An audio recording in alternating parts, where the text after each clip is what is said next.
This episode of the podcast is brought to you by J.D. Chapman Insurance Agency. Are you an aspiring business owner or entrepreneur looking to be part of New York's multi-billion-dollar cannabis industry? If so, the decisions you make in these early stages are imperative to your future success. And I'll tell you from personal experience that you will face risk on a daily basis.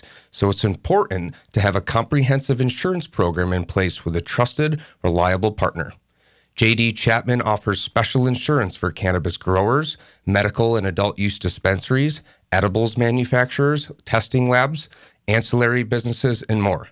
Available coverage includes general liability, product liability, excess liability, and workers' comp. In this exciting and rapidly growing industry, it's important to have a partner you can trust. Contact J.D. Chapman today at 315-986-4062 for all your cannabis insurance needs. J.D. Chapman, from seed to sale, they have you covered. The views and opinions expressed on this show belong solely to the hosts and their guests and do not reflect the views of any outside institutions unless explicitly stated.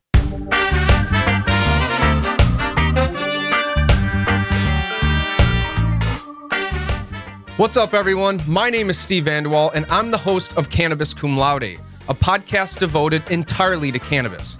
This podcast will cover a full spectrum of topics, including cultivation, business, medicine, politics, culture, advocacy, and everything in between. Because let's face it, the cannabis industry is very complicated. It's robust, and it has a ton of moving parts. So it's going to be my job to help you understand it a little bit better. So tune in every week for a brand new episode. And if you enjoy this podcast, please subscribe, rate, and review the show. And if you really like the show and are interested in sponsoring, please shoot me an email at logistics@cannabiscumlaude.com. Now enjoy the show.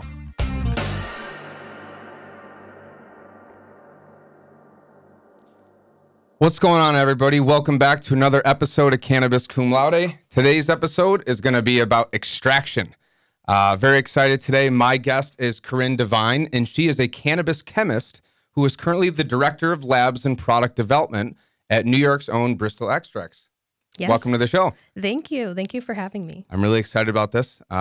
We did an extracts or kind of a hash makers roundtable a couple weeks ago, and I had a lot of questions, really concerning, can we do more talks about extraction and processing and how's distillate made, blah, blah, blah.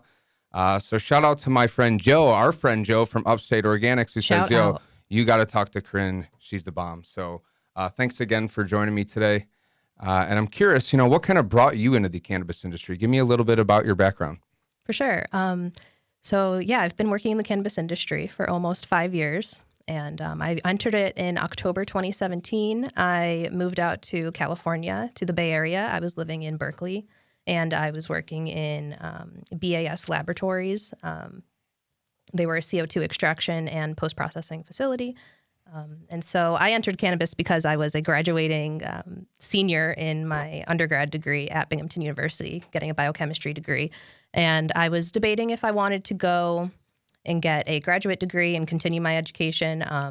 I decided to not do that to avoid student debt. Mm-hmm. And so I decided to get a job. And I had, personal passion and enthusiasm for cannabis. And I saw it coming online nationally. And I knew there would be a need for scientists and absolutely, job postings for extraction post-processing coming online in various states. So, I looked at Oregon, I looked at California, and I ultimately decided to move out to California. I followed the industry on social media before I, ever visited California, and I followed podcasts, Instagrams, and I just got connected with the people who ran those pages, and that's how I entered and networked to get connected to these people and find the opportunities. And so I started at BAS, did post-processing on CO2 extract. That was definitely very enlightening, gave me an education. Then I moved on to this brand called Chemistry. They're in Oakland, and they do a full spectrum extract. It's also liquid solvent extraction. And then I decided to leave California. It was November 2019, and I came back to New York. And I've been in the hemp CBD space since I've been in New York, but I'm super excited for THC to come online in New York. Yeah, so should be an easy transition, I'm assuming. Oh, definitely. Yes. Yeah, everything transfers, it's just a different cannabinoid that's prominent in the formula and all that. So Yeah, I mean, besides that, I was a athlete growing up. I did competitive dance and gymnastics, so wow. I put my body through it definitely while it was growing, and I have, muscles aches and pains now. So I use cannabis, topically. I smoke cannabis. I sometimes dab, not too often. Edibles is probably the least consumption method that I use. But yeah, so I just have found that cannabis benefits my life. I had an interest in pharmacology from my degree, so I decided to apply it in the industry and make products that help other people too. Perfect. So, yeah. So, and before we get into extraction and post-processing, I just want to get an understanding. What exactly is Bristol Extracts? And what do you guys do there? Yeah, so Bristol Extracts is my current employer. I was headhunted for them last summer 2021. They were pivoting their business model from toll processing CBD, which I think, we're very familiar with what happened in New York State with the hemp CBD market. It bottomed out, and so they pivoted their business plan from toll processing CBD on a large volume to finished product goods and value-added products. So they brought me on to formulate and develop their entire product line, which just launched yesterday. Thank you. Yeah, it's Bristol Extracts CBD, bristolextracts.com. And yeah, they're my employer. It's not my company. I have the tiniest bit of equity. And so all my views today are just my own, and I'm definitely not a representative of them today, but that is my employer right now. And yeah, so Bristol Extracts is in Bristol, New York, and they do their own cultivation, extraction, post-processing, product manufacturing, and distribution. We're as vertically integrated as we're allowed to be. As you're allowed to be. Yes. Yeah, cool. So, yep. And not to mention, Bristol is just a beautiful area of New York State. It's gorgeous. Yeah, best. we have a 20,000 square foot geothermal facility. So there's like a whole, environmental piece to all of it. Nice. Yeah. That's huge, because when you get into big processing and especially indoor cultivation, electricity and energy is a huge expense. So being able to use this more sustainable, energy sources like that is just going to be so valuable in the long run. Definitely. Yeah. So you had mentioned a couple words, and quite frankly, I'm a little even unclear on the difference. So you really are a specialist in extraction and post-processing. What are the difference between the two? For sure. Yeah. So extraction is, that initial extraction and removal of cannabinoids from plant material. And that creates and produces a crude extract. So it's kind of, this syrupy, thick, dark colored crude extract most of the time, unless you're dealing with CO2 extract, which is very solid and putty-like, and it's kind of a golden yellowish color. And so extraction is that first step. And so you've heard of, hydrocarbon BHO extraction. There's ethanol extraction, other liquid solvent extractions as well, like isopropyl alcohol and other organic solvents. There's CO2 extraction, and then solventless, which solventless is kind of an interesting term to use for it. They're just using water as the solvent, which is a solvent. We all live on water and a solvent. So I don't want people to be chemophobic, we do need chemicals to live. Yeah. So yeah, those are some of the four major extraction methods. And then post-processing is the further refinement of that crude extract into whatever ending concentrate you want to end up at, whether that's more refined or less refined. You could refine it all the way to distillate or have fuller spectrum extracts after post-processing. And then when you're done with post-processing, that's when you would move into product formulation. So how exactly do you, because I've used distillate in the past for making products, and it's great for scalability. It's easy to dose, can be.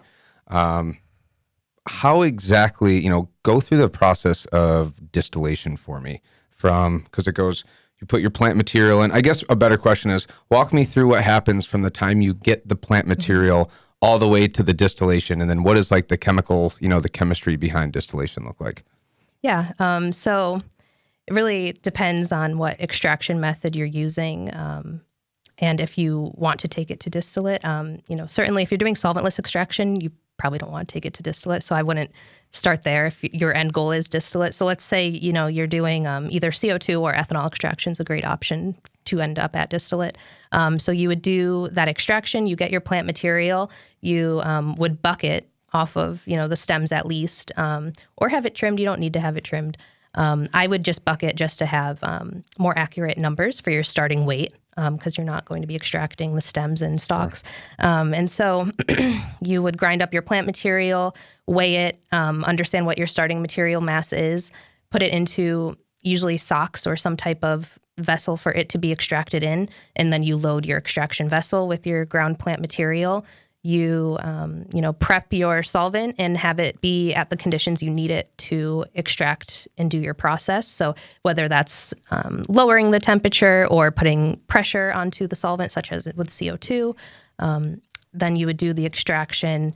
You often have like filtration steps also within there, and then solvent recovery. So after that, you've taken out fats and waxes, you've grabbed your cannabinoids, flavonoids, terpenes. Maybe we can get into terpene extraction right after this. But so you recover your solvent, and you have separated then, the solvent you used and the crude extract that you get from the extraction process. Then post-processing, you have to make sure that is purged of all the solvent. When you hit the crude onto a wiped film distillation setup, you don't want much solvent in it at all, if any. So some further purging might need to happen, and that's where you would use like short path distillation setup on a lab bench top, or do vacuum ovens that would further take off solvent. And additionally, you would want to do some decarbing, possibly if you need to, before you hit the still, which the still will also do some decarbing. So yeah, then you run it on the distillation setup, which a wiped film distillation is pretty common. And you load your crude in, you have hot temperatures going through this like complicated glass apparatus that we joke around that you look at it and it breaks. Yeah. It's a super fragile, expensive, delicate piece of equipment, but it's the workhorse of many labs. So there's some improvements to the technology there, but yeah, so what comes out is that golden yellow, sometimes water clear, really refined distillate concentrate from cannabis that is highly concentrated in cannabinoids, and almost solely cannabinoids. Distillate tends to be at least 70% to 90% whatever cannabinoid you're trying to isolate, which the two most abundant ones obviously are THC, CBD. Yep. So that's what will be most abundantly captured and concentrated into such a refined concentrate. I actually heard recently that there is this, he referred to it as clear, and he's like a big name in the industry. He's in the CBD space, was saying that he has a manufacturing plant out down in North Carolina, and was saying they make this ultra clear full spectrum product. To me, I wasn't sure if that was possible, because I thought, usually more full spectrum, it has the more color, it's that golden brown. Right. Is that, what is he talking about? Because quite frankly, I've never seen a clear full spectrum extract before. I haven't either, really. It depends, I guess, what your definition of full spectrum is, and there is no industry-wide definition, like solid, one agreed upon definition for the term full spectrum. I would agree with you that full spectrum does include flavonoids, because those are a huge component to the anti-inflammatory effects that cannabis gives you. And so having that in a concentrate, I think, is a positive and a benefit for the consumer. Agreed. So full spectrum, it's referring to the spectrum and array of cannabinoids that you have, both neutral forms such as THC, CBD, CBN, CBG, as well as acidic forms, CBGA, THCA, CBDA. You have terpenes as well in there, lightweight and, medium weight, molecular weight terpenes. The lightweight terpenes are what give each strain like its unique smell, and they're so volatile. So you can also do a separate extraction just to isolate lightweight molecular terpenes, which are, tasty, and you can, cure and preserve them and add them into your product to preserve the taste and effect of a strain. So the cannabinoids, terpenes, flavonoids, what else? I mean, full spectrum, some people argue is crude, like that, it still has the chlorophyll even in it, and hopefully no fats and waxes at that point. But, then there's solventless as well, which is like the fullest of fullest extracts. One could argue, especially when you're just pressing, when you're taking a nug and pressing it, that's very full spectrum. Yeah, solventless is definitely very interesting. But so that's my definition of full spectrum. Everyone has their own. Yeah, they're really. I've heard it, like you said. I've heard there be I've heard people refer to it as full spectrum distillate. I've heard the crude is full spectrum. I think I've always thought of it as right after you got rid of the chlorophyll and the fats and waxes, because they're not necessarily medicinal compounds compared to cannabinoids, flavonoids, and terpenes. But one thing that I'm always unclear about, obviously we know that terpenes are medicinal and they're really the foundation of aromatherapy. Essential oils and terpenes are synonymous, right? Yep. So knowing that they seem to have higher medicinality when they're, smoked or, not necessarily ingested, but through your nasal cavity, do they have the same medicinal value when they're eaten as an edible? Oh, that's a great question. They're actually doing research on that now of what are the metabolites. So metabolites are the compounds that result from, human consumption and human physiology. Antibiotics are a metabolite from bacteria. And so I totally just lost my train of thought. It's such a stoner. Luckily, we can edit anything we want. We were just... terpenes, metabolites. Oh, yeah. So what happens when you eat terpenes? They're researching that now. There's definitely a lot more research that needs to be done in general, even with, vaping terpenes. So no one knows like what the safe level for terpenes in a vape is or a dab, right? Like we're dabbing and vaping at pretty high temperatures, 350 Fahrenheit, 400, Could be toxic. Yeah, they're volatile organic compounds, VOCs. If anyone speaks chemist language, VOCs are usually what you want to stay away from. Try to ventilate away, wear a respirator, whatever. But it's also, well, not whatever, but it's safety. But anyway, but it's also part of fragrances and flavors, and life without essential oils and terpenes would be kind of boring, So. Yeah, they definitely do contribute medicinally. For example, how a lot of people use cannabis for medical ailments, and you can have various ailments that specific strains work for different things, and there's a reason for that, right? Terpenes. And yeah, I love terpenes. I believe in their power.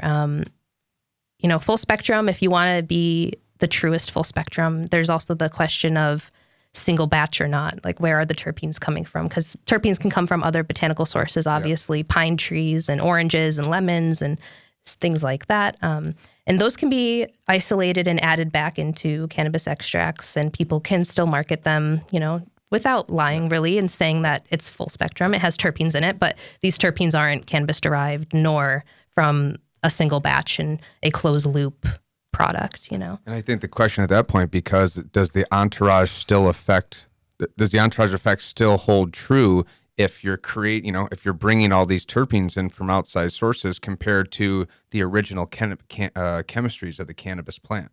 I don't know. Right. People try to do terpene blends that emulate strains. So you would literally have a formula of different terpene isolates that make a blend that is supposed to, be reminiscent of X strain profile. Sure. And so that's, their attempt, I guess, to recreate and preserve cannabis-derived profile. I think it is much more exciting to do that single batch and do the split of, concentrate and terpene at the beginning and then bring them back together at the end. It's really cool. Yeah. That's exactly what chemistry was doing out in Oakland, and they're still doing it. So shout out to them. Hell yeah, I have to look into them. I've never heard of them. Yeah, at Try Chemistry on Instagram. I'll give them a plug. Dr. Paul Rately was a huge mentor of mine in this space. He's a PhD chemist from the UC Berkeley Organic Chemistry program. So awesome. Yeah. I'm gonna have to hit him up and see if he'll come on the show. Maybe we can all nerd out together. Yeah, that would be awesome. Yeah, I don't know if he comes out this way very often, but yeah, that would be so cool. I haven't seen him in a while. Yeah, I'm going out there actually right after 420. I'm super stoked. Oh, right on. Yeah. Whereabouts? In Berkeley? Yeah. Sweet. The Bay. Yep. I love NorCal. Yeah. SoCal's beautiful. I don't really love the people in SoCal. No? It's such a beautiful place, and they're kind of ugly people in my opinion. Yeah. But we just have different values. I hear that. I hear that. Yeah. So NorCal's cool. So my mentor is from Santa Rosa. Oh, dope. I don't know if you follow Craft Farmer on Instagram. I don't know if I do, but I will look him up. He is a cultivation wizard. He is he has a gift, and he's funny as hell. He's Awesome. putting on a crop steering, like 1 day like cultivation class. So I'm going to go out to Santa Rosa in May and Awesome. visit them. And they have like some reps from Arroyo coming out there and Grodan, which Yep, will be really cool. Very cool. Anyway, CO2 extraction, commercial extraction, really for the most part comes down to CO2 versus ethanol, to my knowledge. Yep. You know, we talk about solventless, which now I'm not even going to say solventless anymore. Solventless extraction, because it is wrong. What would be better It's language to technically use? wrong, but I mean, so solventless is really a mechanical separation of trichomes off of the cannabis plant, and so you're utilizing a solvent that what you're trying to isolate, it isn't soluble in, it's not miscible in a aqueous solvent, since these are, you know, oil-loving or lipophilic compounds, and so you're doing like an isolation and mechanical separation, and then filtration and gathering and collection of those isolated trichomes. Okay. Yeah, so just maybe mechanical extraction, Ice I water suppose. extraction. Ice water, yeah, totally. But yeah, I possibly at work we're getting a solventless extraction set up, and I'm super excited to like dive into it all. Yeah, we have ethanol extraction right now, and I walked into like all of the infrastructure that was there basically over the summer, except for all the equipment we've added ever since then. Nice. So you know, it's not my lab, but if I designed a lab, I probably wouldn't do ethanol extraction, but yeah, that's me. How come? I just think it's not one of the more exciting methods out there. There's cooler stuff you can do, and definitely being a chemist, there's so much, you know, manipulation and like isolation and just chemistry you can do. Yeah. So, yeah. Yeah, I've heard a lot of people starting to do this cryoethanol extraction. That's exactly what Bristol has. Yeah. What is the difference in terms of the processed and the end product of traditional ethanol extraction versus cryoethanol extraction? Mm-hmm. You can end up at the same result. It will just take a different way to get there. So cryoethanol, you would start with extremely cold ethanol, and that's very energy intensive. So CO2 versus ethanol, it's less energy intensive to run a CO2 setup. Really? Yeah. If you look up Extract Lab, it's EXTRAKT, Extract Lab. They spelled it kind of strange. Okay. But Dr. John out there, he's a very useful resource, and they have so many articles about this very topic of CO2 versus ethanol. Yeah, CO2 is less daily operational cost. CO2 is also a cheaper solvent to purchase recurringly, but the initial investment of a CO2 setup is multiple fold higher than many other methods. So that's why it does leave a lot of people out. But then the daily operational cost of a cryoethanol setup is very expensive. Really? It's you know, I was looking at it yesterday. They were estimating that a CO2 setup is maybe $75 a day to run. Ethanol is maybe like $430 a day. Yeah, so the operational costs are different. And it will affect your bottom line very differently over the course of time, right? So the initial investment of CO2 versus over time, the cost to sustain that operation and how that eats away at your bottom line. Yeah, I mean, it's definitely something to consider. Yeah, I mean, if you're a 5 out of 7 day operational facility, you know, you're multiplying a whole year's of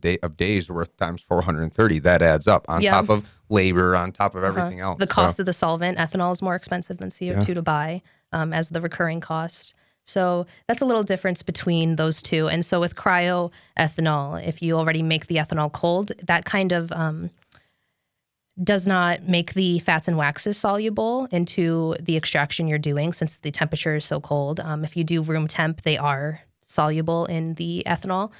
So that making it cold makes you be able to avoid a longer winterization step. So yeah, you can just do like a quick filtration inline in your process. Interesting. Now, so the benefits of ethanol, it seems like it's a little more, well, the initial setup is a little more economical. Yes, right. The daily operational costs are more than CO2. Is it easier to scale with ethanol versus CO2? Does it not really matter? I don't think it really matters. There's setups for both CO2 and ethanol that are industrial scale. Actually, this past year when I was at MJ BizCon, I got to stop at Vitalis's booth, and they're doing some really cool technology with CO2 Awesome. extraction. Yeah, they actually are doing like an inline liquid solvent capability that you can co-extract with co-solvents in your process. It's super cool. Vitalis? Vitalis, Okay. yeah. Vitalis. Little spelling bee. Yeah. Cannabis is its own like vocab world. It and really spelling is. bee, It totally. really is. So no, they're both scalable, and yeah, there's just differences. Yeah, upfront versus over time, Interesting. and the products you get out, right? I in my CBD company, we always use CO2 extraction, and I always Very cool. I always really like it was so cool just to see how these things run. They're loud, they clank around. Some of these machines, like on the cheaper side, were like 150 grand. I mean, they're Yeah. seriously expensive, seriously intricate machines. But there's some really good equipment companies out there that, you know, I've had the chance of meeting some of these folks, and that's what I'm really excited about. Obviously, I love cultivation. I love product manufacturing, but I'm really excited about the tech side of all this, of like who's gonna, you know, what's gonna be the next extraction method that no one's thought of, you know, new growing sensor technology, all the non-plant touching technology, which is stuff that I'm really personally really excited about. Absolutely. Yeah, there's a lot of innovation going on. It's awesome to go to all these, you know, cannabis conferences. Yeah. I think there's a NECAN or a MJ Biz coming to Albany at the end of the year. Oh, really? I I haven't. think NECAN, yeah. I'll have to check that out. Very cool. I'll get a better date on that. But we had talked about before the show, and this is going to be a requirement for license holding cannabis processors, just like there is in the CBD industry. And one of those requirements is you have to get a CGMP certification. Can you kind of walk me through the what that process looks like? Yeah. In New York State, right now with the hemp CBD industry, we're required to be CGMP compliant and have GMP processes in place to make our CBD products.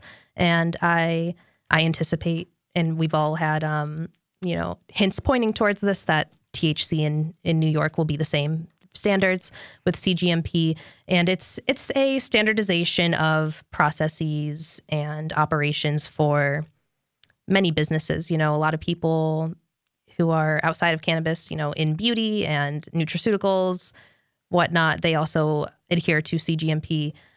You need to have like extensive record keeping on multiple fronts, you know, facility maintenance and operation, your processes, staff and HR records.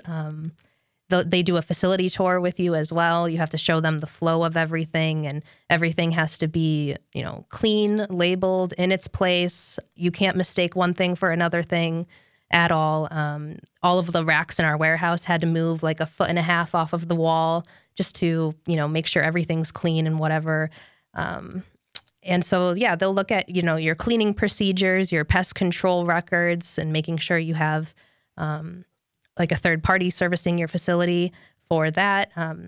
They also, you know, check if you have like backflow in your plumbing. Like they will check like so many things about your facility. Wow. Yeah, they look at, you know, you have SOPs for each of the products you manufacture.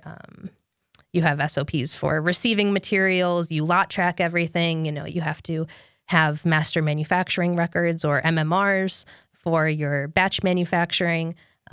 Lab inventory management systems, a whole bunch of stuff. So, you know, you got to just have a facility that is healthy and safe and running optimally and very like accurately, very tracked. Sounds like a lot of organization and record keeping, and I think that's how it should be, you know, especially when you're working with, you know, potent cannabis, like liters of distillate and stuff. Like you need to make sure that your dosing is on, that the products that are going in your products are actually what they are marketed to be. And I'm glad to hear that. I hope it isn't a barrier to entry to some small manufacturers, which it inevitably will be. That's just kind of the nature of the legal market. Right.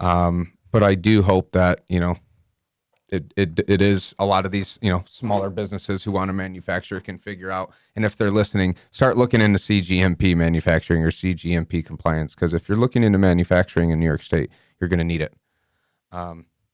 Absolutely. A lot of small operations have gotten around it. You can have a small room be GMP and be where you carry out all of your processes, if that's a large enough space for you. It depends what you're doing. But I know people have gotten around that. I'd say just in general, you know, there's a pretty high barrier to entry to enter the industry anyway, especially if you're doing all of this extraction, post-processing. The capital investment is insane.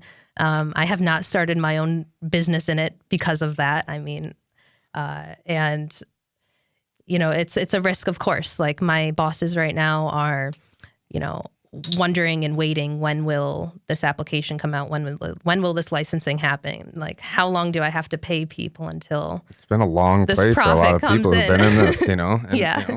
You know, this, and we were talking about this before the show. The CBD industry is very different from the THC economically. And a lot of these businesses that I've spoke with, you know, have been either just staying above ground, staying afloat, you know, just waiting in anticipation for the THC market. You know, I struggled in the CBD market a lot, and I know I have a couple friends who did too.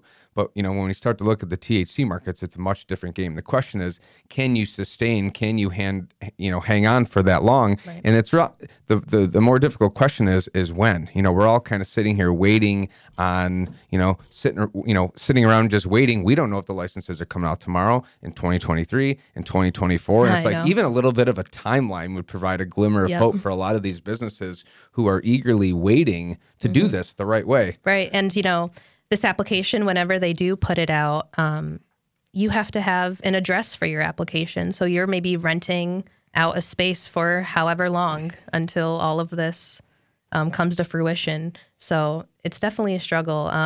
I've seen similar numbers too, though, with the recreational market. You know, California is definitely really struggling with balancing their market.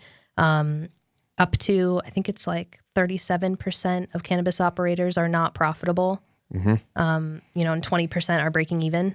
And that's the majority, you know, roughly. That's almost 60%. So it's definitely not for the faint of heart. I'm glad I brought that up and remembered, because I definitely agree with you. It's not for the faint of heart. It's not for the faint of heart. And the problem in a lot of this deals with overregulation and overtaxing. I mean, this is an industry where people have been making gobs of money in spaces the size of their basement and building generational wealth in very small footprints in a very kind of an easy way. You know, cannabis, simply put, is kind of easy if you know how to grow, if you know how to make edibles. You know, obviously when you bring in CGMP and more of these regulatory matters, it gets more complicated. But at the core of it, it's a pretty simple industry. And to have the majority of one of the biggest, most mature markets in the world, where only a fraction of their businesses are profitable, and the majority of the cannabis operations out there are still underground, it makes you wonder, like, you know, we can't follow in the footsteps of people in industries who are failing, like California. You know, back in my advocacy days, we were very clear: do not do what California is doing. Yeah. Do not do what California is doing. Do not overtax. Yeah. Do not, provide high barriers to entry. And as we're starting to see that, they are kind of following in their footsteps, right? Especially from a tax perspective. I know. Yeah, that 27% California excise tax. My MRP platform that we use at work, Roshi, is based out in California, and she's like, "Oh, well, you guys, don't need this tax on your configuration," and it does hurt the heart when you see it. 27%. It's crazy. I mean, you're looking at the effective tax rate in New York for some products at the retail level, like nearing 50%. I know, right? Because is that from the per milligram of THC tax? Yeah, that's so wild. It definitely does keep out, those further refined and processed products that also, that whole process does make a lot of jobs. Oh, sure. Of course, and so, yeah, flower is the least processed cannabis product. It also has a limit to how much cannabinoid concentration you can have. I think I heard recently someone, I don't remember who at all, but someone was like advertising, nearing 40% THC on a COA. And I'm just like, there's definitely some lab manipulation there or whatever. Yeah. Like, I think really the highest, is probably around 30, 32. Like, what are we talking about? That's it. And that's high. I mean, totally. I know, right? So, especially when you look back at I like to look back at the old 1970s and 1980s high. There's this one specific graphic that if you Google, it's like 1970s High Times Cup winners with these ratty looking flowers that were like 8% THC, and now it's like some of these cultivators to pull 32% out of a plant is remarkable. It is. It's hard. And, maybe weed shouldn't necessarily be that way. Yeah. I've heard it argued, price, when it became price and THC concentration that became king in the industry instead of quality. That's when kind of things took a turn for sure. Yeah. And I've also been hearing, from other podcasts that I follow and fellow cannabis consumers that they're looking for maybe that 12 to 20% THC weed, like not so potent because it's not the experience they're looking for. Yeah. Taste. I'm all about, I don't really give a shit about potency. Quite frankly, I like that 15 to 20%. I respect the high percent. Good. That's really cool. And there's a time and place for it. Right. But for me, it's all about terpenes and that craft aspect. Like I want that full experience. I want to taste. I want to smell. I want the full, experience. And, I think a lot of the people in the craft industry appreciate it. It's definitely more of the connoisseur market where it's less about potency and more about taste. For sure. But, I have seen this firsthand that it's all, some of these dispensaries that, I went to or on the reservation, it's like you can have virtually the same product. One has 100 milligrams and one has 200 milligrams and they're double the price. And it doesn't matter what the quality are. It's just milligrams are dictating price. And I think there's a big educational component that needs to happen where people need to understand, first thing I say when you're looking for a flower product, do you have a COA? What are the terpenes? That'll tell you a lot about what the effect you're going for. Same thing goes with edibles. So, I look forward to eventually being able to go into a dispensary and saying, I'm having this issue. This is the effect that I want to feel. Can I start COAs? Because if I have a product I'd rather have a gummy that's 25 milligrams, but has traces of, CBN and CBD and CBG and terps and flavonoids compared to just, super high in THC or whatever. Obviously, there's a time and place to get fucked up. And if you want to eat 1,000 milligram bar, you go ahead, because I'd be in the hospital. No, that's crazy. I know. Yes. There's actually a thought right now and some research going on around this that, some people, up to possibly 20% of people, can't feel edibles or have naturally a really high tolerance for edibly consumed marijuana. And so Delta-9 THC, when you consume it through your digestive tract, and it isn't, nano-emulsified. And so if you're just eating a straight traditional like distillate edible, the Delta-9 turns to Delta-11 hydroxy THC in your liver. And it's a very different experience. It seems some people have a very high tolerance for that. And it might be due to a liver enzyme variant that is involved in like the first pass metabolism of edibles. And so I've never been one of those people either who can eat a lot of milligram of edibles. Yeah, my favorite edible is actually this brand called Mellows out in California. They are 5 milligram gourmet marshmallows, and they do like birthday cake and s'mores and whatever. It's super fun. Those are delicious. Yeah, definitely microdosed edibles are the way to go for me. That's how I am too. But it's funny. I was making my buddy of mine was making some infused macaroons a couple weeks ago. Very cool. And he's like, yeah, try this. And I pulled kind of a sample out of the jar. We hadn't even formed yet. And I ate it. And I was like, oh, it tastes really good. And I left his house and went to the gym afterwards and stopped to see a buddy. And then it was actually on Valentine's Day. And I'm in the produce aisle and I'm shopping for my fiance for dinner. And all of a sudden, I just got so fucking confused, ripped out of my mind. And I could not think of I had just coming off food poisoning. So I'm thinking, is it coming back with a vengeance? I was nervous because my heart was racing. I was getting really tunnel vision. Wow. I'm thinking, what's going on? So I ended up being in Wegmans way longer than because I couldn't think. But then I realized, wow, I did eat an edible like an hour and a half ago. And I just have such a low kind of wimpy tolerance that, I never thought in a million years that a little bite of that would have that effect on me. I was going to say, it's a concentrated macaroon. Yeah, it really is. It really was. So yeah, they're dangerous in that way. And that's the issue with edibles really is it's unpredictable and it's not a fast enough onset that people know to stop and don't eat more. Yeah. Because people do want to eat more. It's delicious, of course. Yeah, especially it's like that 45. I've been guilty of that too. I'll eat my one gummy. Oh, I don't feel anything. I'll smoke and then I'll eat another gummy and then it's like and then the smoking on top of it. You're there. Nice. So we're coming to the end of the show. Is there anything that you're particularly excited that you're working on, or anything that anybody you want to shout out, or anything, you know, where can people get a hold of you if they have questions? I'm sure people want to talk to you about extraction, any of that. Where can people find you? Absolutely. You can find me on LinkedIn. If you just search my name, Corinne Devine, I'm more than happy to connect on there. My Instagram handle is @DivineLeeCorinne. If you just make my last name an adverb, and add LY, you'll find me. Okay. I've had that handle since high school. I was like, what's going to last? Whatever, you know, here it is. So, yeah, you can find me on those platforms. I don't have any other social media. I'm not on Twitter. No. I stopped being on Twitter back in 2016 when I was a senior. I was like, this is just such a waste of time. Yeah. And yeah, right now I'm working on actually mints. We have a rotary tablet press that is automated and rotates on its own and just pumps out and presses tablets all day. So we're doing CBD mints and CBD gummies very soon. Cool. Yeah, and then we're also going to be doing, some skincare. I love skincare. I grew up as a dancer, and, nails and makeup and skincare I've always been interested in. And so I think there's definitely potential with CBD and skincare. So we're getting into that as well, face serums and adding in, anti-aging and hydrating and also lotions and all that. So that's some stuff I'm excited about. I'm really excited for the weather getting nicer and the growing season that's coming up, all the events that are happening over the summer. I'm also super stoked on the event that I met Joe at, that he came out to, our New York Cannabis Professionals meetup that we do every second Thursday of each month. And it kicked off, when was it? Our first one was in February. Yeah. And we just had one in March. I spoke at it. Nice. The next one's going to be April 14th at the Sibley building. Cool. And my colleague, Dr. Brandy Young, an analytical cannabis chemist, will be speaking. Oh, awesome. Yeah. Certainty Analytical Labs. Yeah, she's great. She's the best.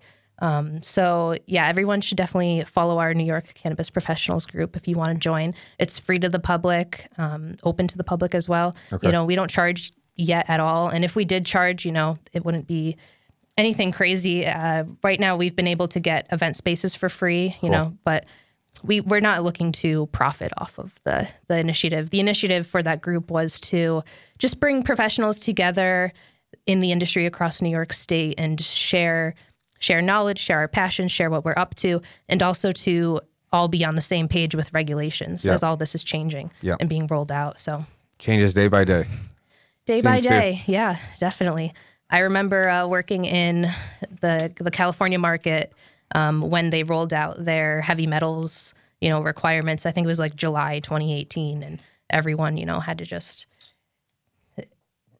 adhere to that and test for that as well. And it's just another thing to be cognizant of. And so, yeah, it's definitely a lot of pivoting and adaptability in this industry. Yeah, my fear, and we've seen this in other states, is that a big bottleneck that kind of disrupts the efficiency of the seed to sale process is an overwhelming amount of cultivators and processors and a lack of third-party testing, or inability to test these products in an efficient manner. Right. Yeah, you do send your sample to the lab, and they can have whatever type of queue they have, and you just add to the queue, and you have to wait.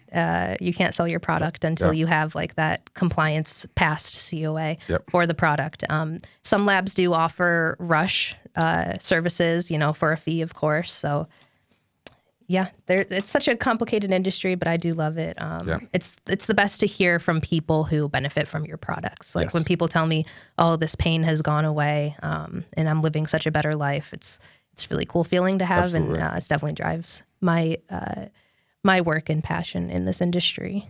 Yeah, that's what it's all about. Making good products for good people.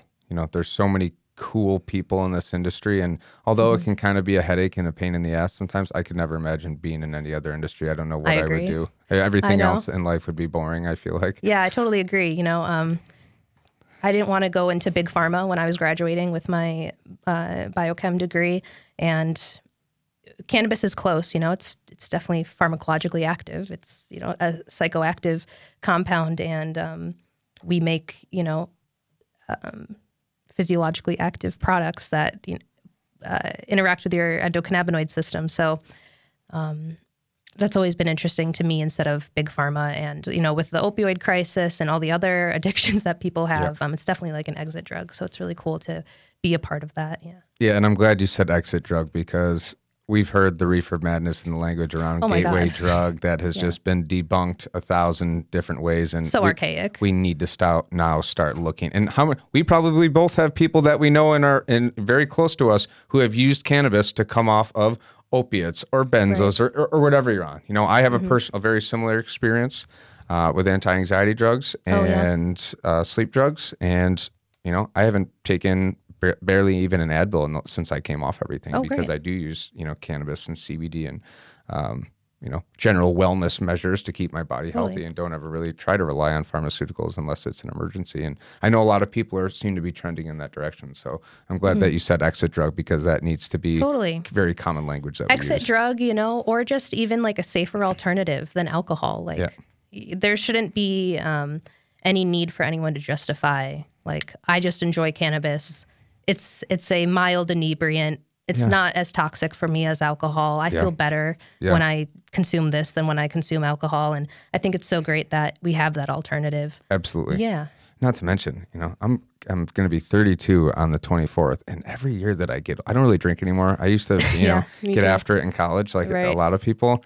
I swear to God, I'll have like 4 or 5 drinks, and I'll be hungover for 3 days. For sure. And my brain's finally, why do I do this to myself? Yeah, it's like way too dehydrating. Yeah, I agree. My boyfriend and I have a hard time finishing a bottle of wine between the two of us over, you know, a couple days. Like, we're definitely more into the cannabis. So. Amen. Yeah. Well, listen, thanks so much for coming on the show and taking the time. It was great to meet you. Yeah. And I hope you'll come back and join me on the show again. Absolutely. Anytime. Cool. So just want to do a quick, bring an event to your awareness. Next Friday, which is March 25th and Saturday the 26th, there is going to be a cannabis business incubator. Friday, it's happening in Rochester, and on Saturday, it's happening at FLCC. I'm going to post the details to that in the show notes. And I'm actually the podcast is going to be sponsoring the show. So I'll be there doing interviews on Friday and hanging out on Saturday. So come say hi. But it's going to be an awesome event. I know Senator Cooney's going to be there. I know there's some big players in the social equity and diversity and inclusion space going to be there at this Saturday event.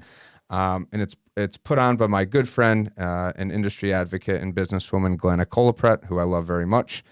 So if you have any questions, reach out. I'll give you as much details that I have, but that's next Friday, the 25th, and Saturday, the 26th. More details to come. Corinne, thanks again. Thank you. We'll see everybody next week.